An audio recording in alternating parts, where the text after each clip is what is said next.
발표집의 내용이 20분에 요약을 할 수 있을지 정보고 있는데 어떻게 되면 20분 주어진 시간 내에 발표를 잘 마칠 수 있도록 노력하겠습니다.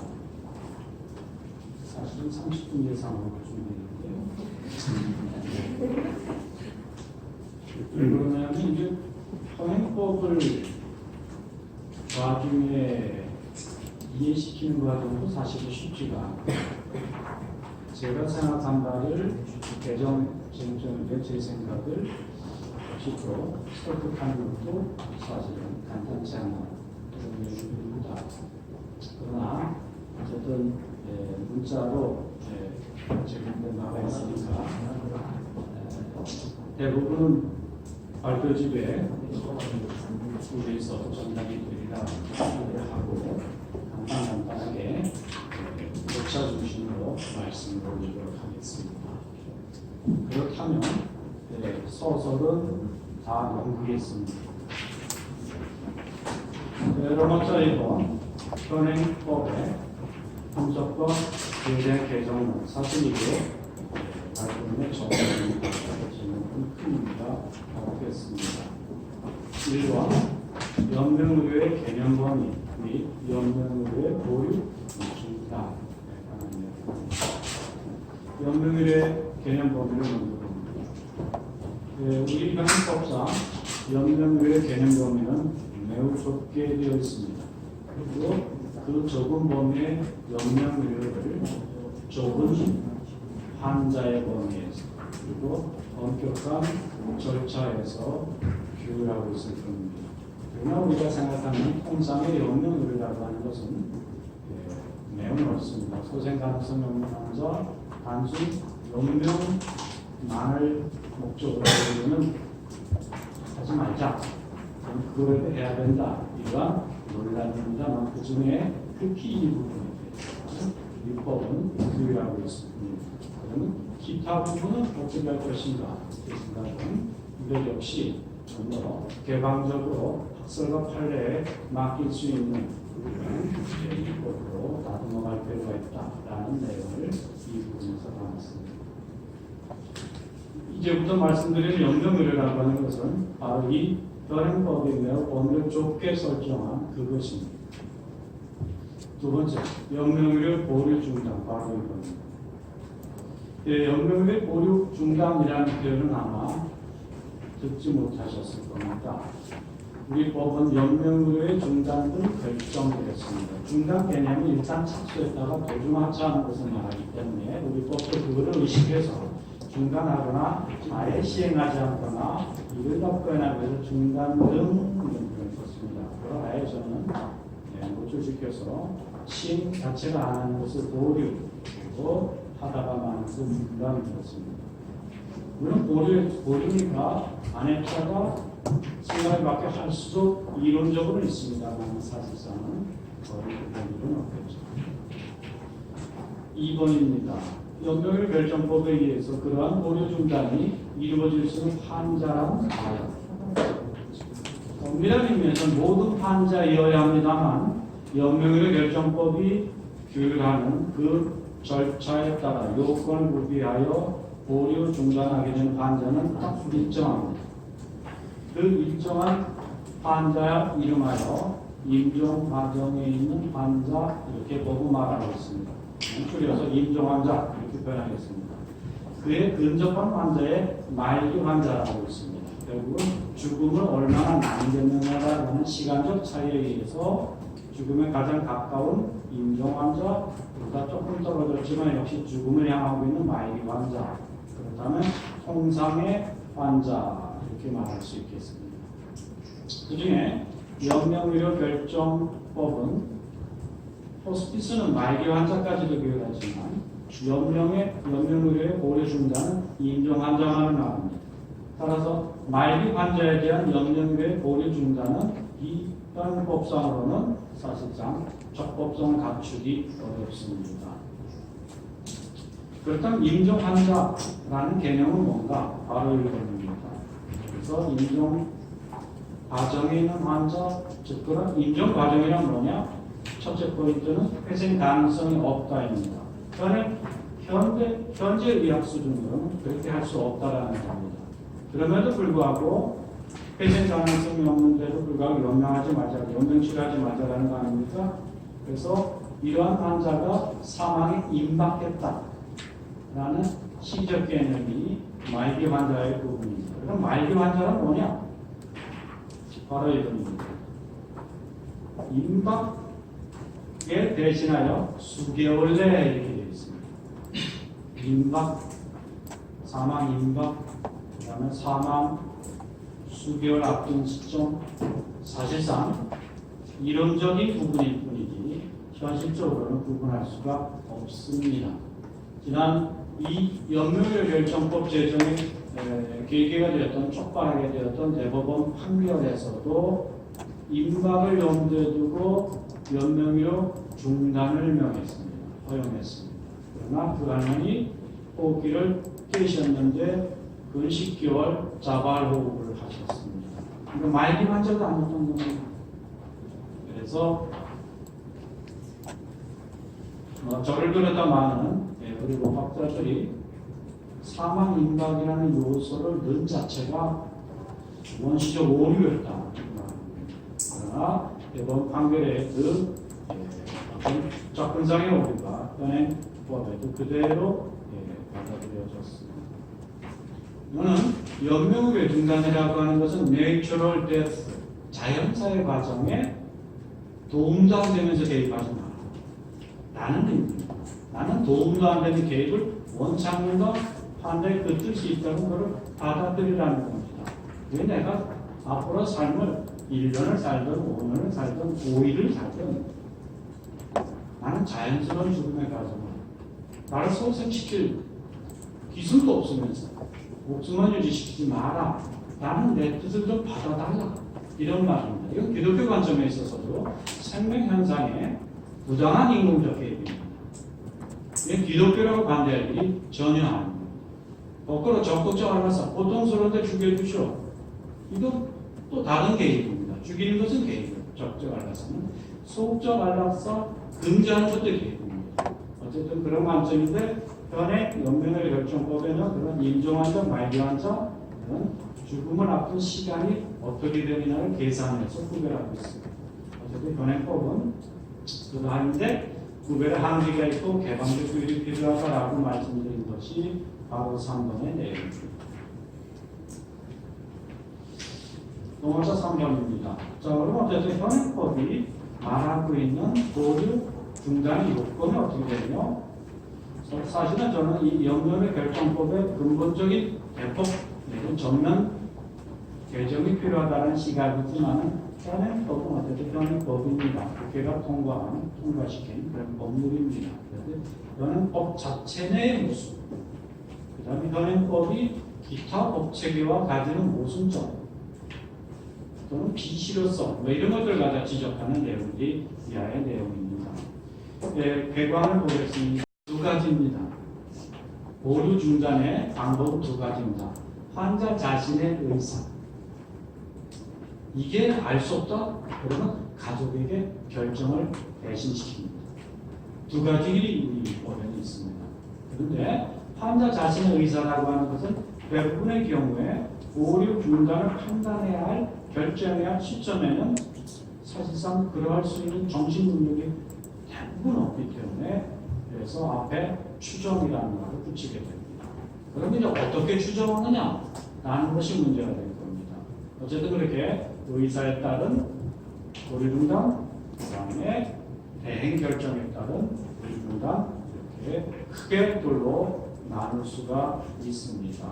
그리고 좀 더 개방한다면 앞에 추정 방법은 우리 생애 시계 관점에서 볼 적에는 법률 순서는 조금 다릅니다만 일단 우리가 환자가 아닐 때 작성하는 의향서, 사전 연명으로 의향서, 사전이라는 말은 앞두기 전에 이런 의미로 이해하시면 될 거고요. 그 다음에 이미 이제는 그런 상황에 갔을 때 미리 의사에게 부탁해서 연명 관련 계획서를 써달라고 하는 겁니다. 이때의 작성 주체는 앞에 의향서는 환자 본인이지만 이 경우에는 의사입니다. 다만 의사로 하여금 작성케 하는 환자의 요청이 있게 됩니다. 또 약간의 걸 조금 추가하고 있습니다. 그래서 의향서라고 하는 것이 있고요. 계획서라고 하는 것이 있고요. 이 두 개의 문서가 그런 의사냐? 아닙니다. 옛날에 써는 거니까. 며칠 전에 써는 거니까. 지금 이 시점에 어떻게 해서 뛸까 말까, 붙일까 말까, 이 판단을 이 시점에 의사가 있으면, 의식이 있으면, 판단할 수 있는 정신 능력이 있으면 그 의사를 따르면 됩니다. 근데 대부분 없기 때문에 그럼 이 시점에 5일 전에 작성하는 계획서로 또는 5년 전에 작성한 의향서로 그들을 갈지 말지 이건 현재 의사를 추정하는 기준이 될 뿐입니다. 어쨌든 의향서, 계획서라고 하는 이런 의사, 환자 본인의 추정 방법. 그 다음에 그것도 저것도 없으면 그분이 평소 하신 말씀들을 가족들을 통해서 확인받는 겁니다. 그것마저도 없다. 그러면 이제는 가족들이 전부해서 대신 결정하자. 이렇게 되는 겁니다. 근데 과연 이런 방법, 이런 메커니즘이 과연 옳은가는 차치하고 이 내부에서의 문제는 뭡니까? 이걸 보는 겁니다. 바로 이번 환자 의사 추정의 세 가지 방법의 바로 가번 계획서에 의한 환자 의사의 추정. 근데 법률 조문 순서에 따라 계획서 먼저 말씀을 드렸습니다. 바로 이번에 그 계획서란 뭐냐? 작성 과정 어떻게 되냐? 이거는 둘째고요. 그냥 간단히 넘어가고요. 시간 관계상. 계획서는 환자의 요청으로 합니다. 이때 환자의 요청을 한다는 자체가 이미 결정입니다. 그때는 따라서 환자의 정신 능력이 전제가 돼야지 요청이 유효하고 그 유효한 요청에 기초하여 작성된 계획서가 유효할 겁니다. 이게 당연한 전제이지만 이것은 명시적, 주의적 규정이 필요하다라는 말씀을 드렸습니다. 방과로의 담당 의사의 설명 및 확인 의무. 자, 여기에 이제 미성년 얘기가 등장하기 시작합니다. 일반적에 관통하는 오류 가운데 하나가 연료의 보류 및 중단이라는 결정을 마치 우리가 매매 계약서를 작성한 것과 유사한 성질로 파악하고 있습니다. 그러니까 행위 능력 개념을 전제로 이 법이 만들어져 있습니다. 사실은 그렇지 않다는 것이죠. 이 연명의료를 받을지 말지에 대한 결정은 법학적으로 한 중법률행위 그 중에 의사의 통지쯤에 해당이 됩니다. 그렇다면 법률행위 규정을 유추 적용할 수 있는 거 아니야? 맞습니다. 그런데 그 유추 적용은 재산적 법률행위에 한정되어서 논의가 되고 있는 겁니다. 신상에 관련된 행위에 대해서는 우리 민법이 성능계법 도입으로 스스로 할 수 있으면 그에게 맡기고 후계인은 빠져라 이렇게 되어 있습니다. 다방하지요. 신상 관련 결정은 누가 대신하겠습니까? 다만 그에게 능력이 없을 적에 후견인이 이렇게 하겠습니다. 여기 아직 미성년자에게까지는 입법적으로 들어와 있지 않습니다. 그게 사실 매우 까다롭고 난해합니다. 그래서 성년유경 입법에 의해서 미성년자 부분에 있어서도 신상 결정 부분에 대해서는 법정 대리인의 개입은 배제되도록 해야 할 것이고 현재는 그러한 성년유경법의 의의를 유추적으로 하는 방법밖에 없습니다. 어쨌든 그렇기 때문에 이를 미성년자는 법정 대리인이 대신 설명 듣고 요청한다. 가령 18세 한 10개월쯤 된 환자가 자기가 많은 생각을 갖고 있는데 의식이 멀쩡한데도 자기는 못한다. 이런 것들도 조쳐야 된다라는 말씀을 드리고요. 자, 그래서 이런 설명 확인의 대상인 법정 대리인이나 누가 됐든 이게 제대로 이루어지지 않았으면은 계획서 어떻게 될까요? 아무 얘기가 없습니다. 의향서는 효력을 부인하는 규정이 있습니다. 계획서도 마찬가지 이런 절차 일관의 계획서에 대해서 뭔가 효력을 그래도 넘어가줄지 그래도 절차가 있는 거겠죠. 따라서 부인하는 규정이 필요하다는 개정론을 전개했습니다. 방과로서 한번은 시간 관계에서 넘어가겠습니다. 방과로서 4번은 사전 제목이 상위 가정법에 동의돼서 논문 심사 받으면 큰 지적하겠죠. 뜻은 그러합니다. 그런 4번 그래도 환자 의사의 추정과 이행입니다. 그래서 여기서 문구만 제가 시비를 걸었습니다. 본다라고 하는 표현은 민법에서 본다라고 하는 의사에 관한 기본법이 민법입니다. 사람의 의사에 관한 기본법인 민법에서 본다라고 하는 것은 사실은 단순히 의제에서 쓰이는 용어입니다. 추정한다는 건 추정하는 것입니다. 여기서 추정으로 이해를 해야 될 사항입니다. 그 다음에 이행할 수 있다, 하여야 한다. 이것도 지금 통일하는 것입니다. 도움됐습니다. 지금까지는 계획서에 의한 의사 추정을 얘기했습니다. 의향서에 의한 환자 의사 추정입니다. 의향서의 개념, 19세 이상 사람만이 작성할 수 있다 이렇게 되어 있습니다. 미성년자 배제입니다. 이거 고쳐야 됩니다. 작성자의 정신능력, 우선 작성자가 직접 해야 되고 대행시켜서는 안 됩니다. 그 다음에 이런 판단 능력이 있음을 전제로 하여야 하는데 19세 미만만 배제했지 기타 제한 능력자에 대한 언급이 없습니다. 이런 것들도 명시적으로 좀 보완할 필요가 있습니다. 그래서 여기서 주된 내용은 미성년자에게 왜 의향서 작성의 자격을 안 줬냐 라는 것을 말씀을 드렸습니다.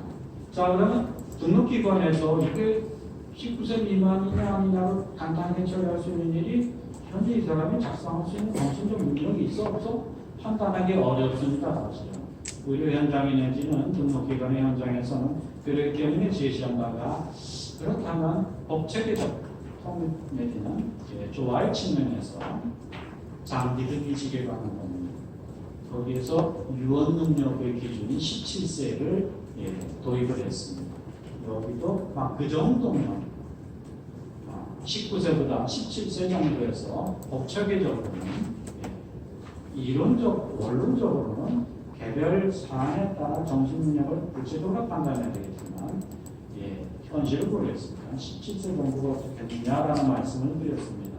방과의 권입니다. 등록기관의 성격과 확인이 이야기는 그냥 넘어가겠습니다. 방과로 3번도 넘어가겠습니다. 방과로 4번 의향서에 적혀있는 의향을 변경하거나 처리하는 경우 이때 중요한 겁니다. 이거 바꾸고 싶은데 서울에서 낙원상가 옆에 있는 등록기관에다 얘기해놓고 제주도에 잡았습니다. 의향서니까 멀쩡할 때 10년 전에 했습니다.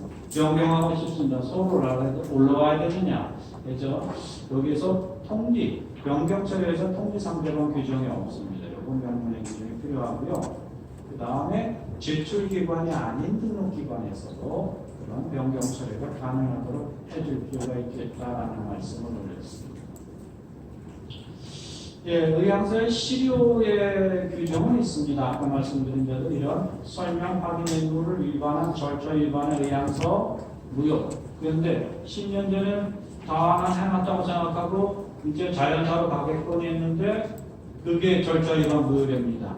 이러한 설명 확인의 과정을 철저히 해놓을 필요가 있습니다. 그래서 이에 대한 입법적 보완을 말씀드렸습니다. 방과로 6번 환자에서 추정이 역시 방법과 이행 이런 것들을 말씀드리겠습니다.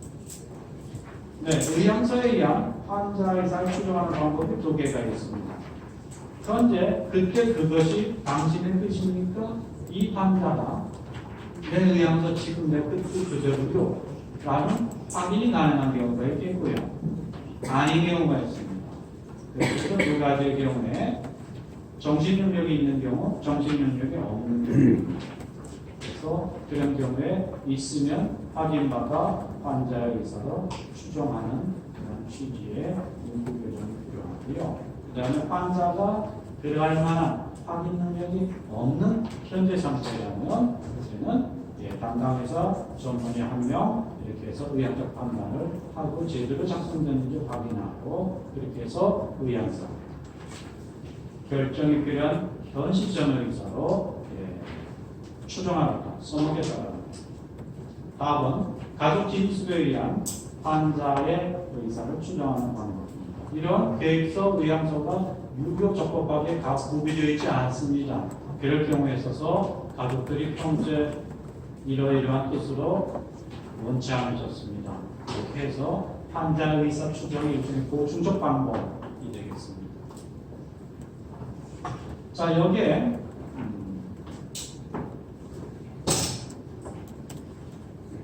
가족의 진술에 있어서는 2명 이상의 가족의 진술이 일치하면 됩니다. 근데 그 진술 가족의 그룹핑이 3단계로 되어 있습니다. 그래서 배우자 직계, 좀비죠. 그 다음에 일정한 범위 내에 범죄자가 이런 식으로 넘어가는 과정이 있습니다. 그래서 오늘 이제 말씀을 조금 드려야 되는데 벌써 44분이군요. 진술 가족에 관한 요건에서 애매한 부분이 있습니다. 단계별로 넘어가는 그룹핑에서 이게 1단계인 배우자 직계 기속 직계 존속, 즉 배우자와 직계가 한 명도 없을 때 형제자매 2단계로 넘어가느냐, 한 명이라도 있으면 그걸로 끝나는 거냐, 한 명이라도 있으면 2인 이상이라는 요건 구별하기 때문에 형제자매를 데리고 와야 되느냐 하는 그러한 절차적인 요건을 좀 더 명백히 해놓을 필요가 있다는 말씀을 드렸고요. 가족 진술이 일치해야 합니다. 그러면 일치 요건이 미비되는 경우가 무엇인지가 명료하지가 않습니다. 단순히 기억이 나지 않는다. 어떤 말인지 들은 기억이 없습니다. 이것만 있어도 이렇게 들은 기억이 있습니다. 두 사람 말로 추정을 해서는 안 된다라는 취지의 개정안을 제시했습니다. 다음에 환자가 19세에 되는 환자가 의학적 표현을 할 수 없을 때 이런 식으로 가족 진술에 의해서 추정으로 보충적 방법을 쓰게 되는데 여기 두 가지 문제가 있습니다. 이 19세라는 표현이 보류 중단의 결정 현 시점 기준에 열렸느냐 여부가 분명하지 않습니다. 한편 그 사람이 19세 이후에 평소의 기를 한 번만을 써먹겠다는 거냐, 현재는 19세가 넘었지만 이 사람이 17세 때한 얘기도 써먹겠다는 거냐. 전체적으로 일관해서 보게 되면 아마 19세 이상 됐을 때 말만 유의하다라고 입법자는 생각했을지도 모릅니다. 어쨌든 그런 명료한 그런 입법이 필요한데요. 저는 당연히 말씀드렸다시피 19세 이상이라도 적어도 유언능력 17세 이후의 말이라면 좀 존중하자 그런 취지의 입법 개정안을 올렸습니다. 담당 의사의 이야기 넘어가겠습니다. 참고로 4번에 환자 의사에 관한 기록물 이거 일치된 가족들의 진술과 배치되면 그 가족들이 일치된 진술이라도 추정의 근거를 못 써먹는다라는 규정이 있는데 그 기록물을 의사 추정에 근거로 활용을 하지 않고 버립니다. 환자의 진술 회귀용으로만 씁니다. 이걸 적극적으로 활용하는 그런 입법 조치도 필요합니다. 그 다음에 법정 대리, 가족 등에 의한 대행 결정에 지금까지는 환자의 의사를 추정해서 그것을 존중해서 하는 그런 보류 중단이었습니다. 이제는 개신 결정하는 겁니다. 개신 결정하는 방법에 있어서 결국 가족들의 의사를 결정하는 겁니다. 저는 이것에 대해서는 아주 기본적으로 반대하는 입장인데 현행 요 메커니즘 그대로 두더라도 많은 문제를 내포하고 있습니다. 그래서 이 법체계상의 문제와 이 현행법 자체 모순 이것을 갖다가 말씀을 몇 군데 올렸습니다. 우선 가족 대행이 가족이 대신 결정하는 그런 전제는 아까 얘기했던 그 의사 추정 방법이 전혀 없기 때문에 환자에서 이제 뭐 추정도 확인도 불가능합니다. 그 다음에 현재 의사를 자기 스스로 표현할 수 있는 그런 상태가 아닙니다. 그래서 반발을 번 환자의 과거 의사를 확인할 수 없는 상태. 그다음에 환자의 의사 결정 능력이 없는 상태, 뭐 이런 식으로 되어 있는데 전체적으로 어떻게 고쳐야 되는지를 좀 말씀드리겠습니다. 환자 대행 결정이 두 가지 유형이 바로 나번에 있습니다. 우선 미성년자인 환자의 경우에 있어서 법정 대리인이 대신하라고 합니다. 근데 법정 대리인 민법에 분명히 법정 대리인 규정이 있고요. 거기에 기본적으로 우리 연명의결정법은 그 가운데 친권자만, 친권자는 당연히 부모입니다. 물론 양부모도 포함이 되는 부모입니다. 부모라고 다 되는 게 아니고 이혼이나 우리 경우에 있어서는 친권 행사에서 한 사람으로 되게 정합니다. 지정할 수 있습니다. 그럴 경우에는 사실 친권자는 통상 가령 이제 이혼할 경우에 양육권과 친권 행사자를 엄마로 해놓고 아빠는 면접 교섭권만 가질 수도 있습니다. 근데 이 아이의 연명의 보류 결정을 친권 내지 그 양육에 관련된 결정의 편의상 1인으로 지정했을 때 이 아이에 관하여 면접 교섭권만 가지고 간 아버지도 그 반대의 경우에 그가 여기서 배제되어야 하는지 물리에 있어서는 배제될 수가 없습니다. 그 다음에 법정 대리권, 친권 등에 대해서 상실, 제한, 이추정지 여러 가지 복잡한 변수들이 있는데 그냥 친권자로 되면 사실상 복잡한 여러 가지 문제가 생길 수 있습니다. 그 다음에 상속관계상 이해상반의 문제도 고려해야 합니다.